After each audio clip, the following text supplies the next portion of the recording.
नाम क्या है? नाम क्या है आपका? सुभाष। सुभाष क्या है जाति?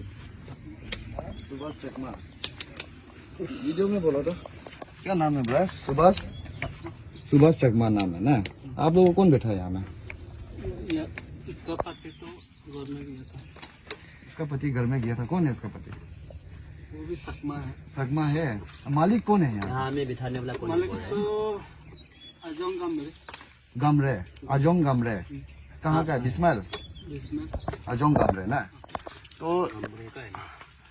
आप लोग पास वास तो कुछ नहीं होता होगा, हमको इतना तो पता है ना। नहीं है ना कुछ भी। ये यहाँ में इतना हम आज का दिन में इतना हल्ला कर रहे हैं पास के लिए, ILP के लिए। तो आप लोग बेचता है यहाँ उतना बेचता है तो मालिक को बोल के रखना है पास वास के लिए।